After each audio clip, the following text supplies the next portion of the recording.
Good morning, everyone. It's Thursday, May 23rd, 2024. My name is Sam Shalhoub, and it's time for your daily dispatch.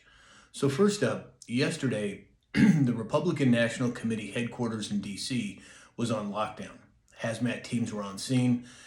Apparently, there was some sort of vials of blood that were sent to the RNC. Don't have a lot of clarification as to what took place, but I find the timing very interesting. Yesterday, the Commissioner, Danny Werfel, appeared before the House Appropriations Committee and told legislators that the IRS faces financial collapse. And isn't it interesting that this comes on the heels of the new legislation introduced into the House to end the Fed? I personally believe that they were both created, I believe they were both created in 1913. But it's interesting that that legislation comes up, and now the IRS is saying that they are in danger of imminent collapse. Interesting timing. Let me know what you think. I'd like to hear your opinions on it as well. We all know that there are indictments out there, and there's a website that keeps track of them all. Well, apparently there are now over 1 million indictments on the indictment list, and over 341,000 of them are sealed. Sure looks like something's coming to me. Now, whether that's tomorrow, next month, or 6 months from now, I couldn't tell you, but sure looks like it's happening, and it's going to be happening soon. Yesterday, AT&T went down. Apparently, thousands of customers all over the country, and this is just after they had a, quote, glitch a few months ago. Was it another cyber attack? Was it just some crazy fluke? Well, your guess is as good as mine, but I find the very interesting in terms of timing. This next story is really interesting, and I want your input on it because I'm not really sure what to make of it. I mean, I have my ideas, but yesterday the British Prime Minister Sunak said he has received permission from King Charles III to dissolve Parliament and hold early elections, which they will happen apparently on July 4th. Well, again, I think this is part of the transition that's taking place worldwide, but I just find it interesting that this did not get huge news everywhere. They're going to get rid of Parliament, hold new elections, and it's going to happen to be on July 4th. Wow. Let me know what you think.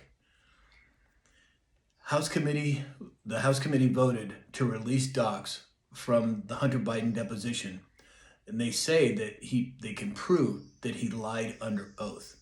Now, he's got enough on his plate as it is. Well, I think he should have a lot more, but he's got his gun charges coming up in 2 weeks. I think it's 2 weeks. I think they pushed the tax evasion charges in California back to September, but now this information coming out about the documents and him allegedly lying. Interesting times.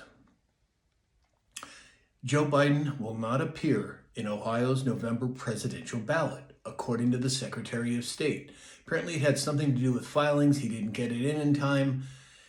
I don't know how this works in terms of if they switch him out for somebody else, then how does that whole thing work? Well, if you have any input, I would love to hear it, but I find the timing interesting. And then finally today, CNN posted the lowest ratings in 1 week since 1991. They call themselves the most trusted name in news, right?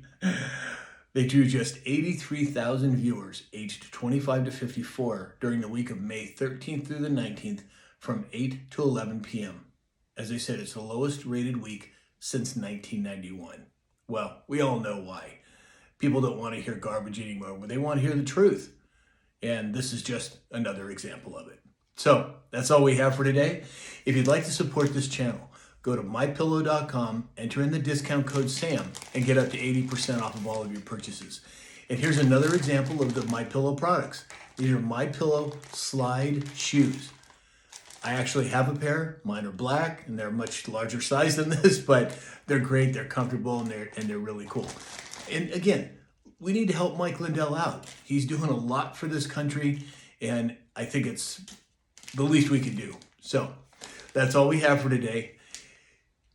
Keep your heads up. Know that we're moving in the right direction. It's going to get a little bumpy, in my opinion, over the next 6 months, maybe sooner, but keep in mind, we win in the end. So have a great day, and we'll talk again soon.